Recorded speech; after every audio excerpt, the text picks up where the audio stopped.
Welcome to TG24 TV. నేను సుమలత. వర్ధన్నపేట పట్టణంలో కొన్నేళ్లుగా రాజకీయాలలో ఉండి ప్రజలకు సేవలు చేస్తున్నానని, 25 ఏళ్లుగా యాదవ సంఘానికి ఏకగ్రీవంగా పెద్ద మనిషిగా ఎన్నికై సేవలు చేస్తున్నానని 11వ వార్డులోని ప్రజలందరూ నా అక్క చెల్లెళ్ళు, అన్న తమ్ముళ్ళు, బంధుమిత్రులు అందరి ఆదరణ తనకున్నదని టీఆర్ఎస్ పార్టీ బలపరిచిన 11వ వార్డు కౌన్సిలర్ అభ్యర్థి సిల్వేరు కుమారస్వామి అన్నారు. కౌన్సిలర్ గా ఆయన గెలుపు ధీమాపై ఆయన మాటల్లోనే విందాం. నేను వర్ధన్నపేట మున్సిపాలిటీ 11వ వార్డు నుంచి పోటీ చేస్తున్నాను. నాది బీఆర్ఎస్ పార్టీ, నాది కారు గుర్తు. ఆ కారు గుర్తుకు ఓటేసి నా బీఆర్ఎస్లో ఉన్న పనిచేసిన నాయకులు కానీ, కార్యకర్తలు కానీ, ఓటర్లు కానీ, నా యాదవులు కానీ అన్ని కులాలకు నమస్కారం. దయచేసి నేను మీ వర్ధన్నపేట మన వార్డులోనే ఉంటా, 24 గంటలు మీతోనే తిరుగుతా. మీకు ఏ ఆపదున్నా సంపదన్నా తప్పకుండా నేను ఇబ్బంది మొదటి నుంచి కూడా మీ వెంబడే ఉన్నా. మీకు ఏ ఆపదున్నా సంపదన్నా పోలీస్ స్టేషన్ కానీ, ఎంఆర్ఓ ఆఫీస్ కానీ, ఎంపీడీ ఆఫీస్ కానీ, పంచాయతీలు కానీ ఏది దేనికైనా మీకు తోడ్పడుతున్నా. ఇక ముందు కూడా తప్పకుండా తోడ్పడతా. తప్పకుండా నన్ను అత్యధిక మెజార్టీతో గెలిపించి దయాకర్ రావు గారి ఆశీర్వాదం, ఇటు వారు రమేష్ గారి ఆశీర్వాదంతో నేను గెలిపించాలని కోరుతున్నా. నా నా నా ఎదురుగా నిలబడ్డ అభ్యర్థి, ఆయనకు ఊరు తెలియదు, వాడ తెలియదు, ఒక ఇల్లు తెలియదు, ఒక పేరు తెలియదు.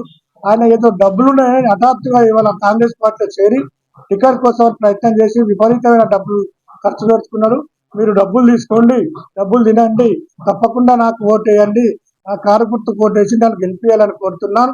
ఇంకోటి ఏంటంటే, ఇంతకు ముందు కూడా మన వర్ధన్నపేటలో ప్రభుత్వ ఆసుపత్రి ఏంటంటే ఆల్రెడీ 20 పడకల హాస్పిటల్, 100 పడకల హాస్పిటల్ ఇంతకుముందు గవర్నమెంట్లో మన ఎమ్మెల్యే గారు ఆరు రమేష్ గారు ఉన్నప్పుడు ఫౌండేషన్ చేసిండు, ఫౌండేషన్ స్టోన్ కూడా వేసిండు, కొబ్బరికాయ కొట్టిండు, ఆల్రెడీ గెజిట్ కూడా ఇష్యూ అయినాయి.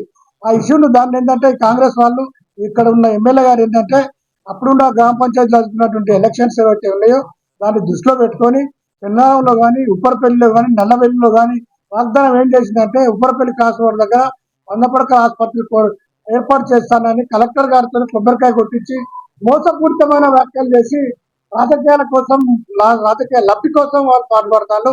అట్లాంటివి మీరు కనుక కాంగ్రెస్ ఓటేస్తే ఆ 100 పడకల హాస్పిటల్ ఉప్పరపల్లికి చనిపోయే ప్రమాదం ఉన్నది.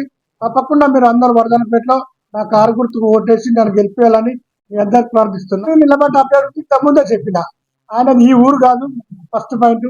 రెండవది ఏంటంటే ఈ వార్డులో ఆయనకు ఓటు లేదు. మూడవ పాయింట్ ఏంటంటే ఆ వార్డులో కూడా ఎవరు ఆయన తెలియదు. ఆయన కొత్త క్యాండిడేట్, రాజకీయానికే కొత్త. ఆయన రాజకీయాల్లో ఓడిపోయినా ఇక్కడ ఉండే మనిషి కాదు. ఆయన ఏమైనా వరంగల్, హైదరాబాద్ రియల్ ఎస్టేట్ చేసుకునే వ్యాపారి తప్ప ప్రజల గురించి, ప్రజల కష్టాల గురించి వారికి ఏం తెలియదని సభాముఖంగా మీకు తెలియదు. నేను వాళ్ళ ఎంబడి ఉన్నా, వాళ్ళ ఎంబడి కష్టపడతానా, వాళ్ళ కష్ట సుఖాలలో పాల్పంచుకున్నా. తెల్లారులైతే మా వాడకంతా నా అక్కలు, అన్నలు, బావలు, అక్కలు, చెల్లెళ్ళు వారి ఎంబడి ఉంటారు కనుక నాకు తప్పకుండా ఓటేస్తారు. వారు ఓటు వేయాలని నేను కోరుకుంటున్నాను. హాయ్ అండి, నేను మీ Satyasri. Please do subscribe TG24 TV.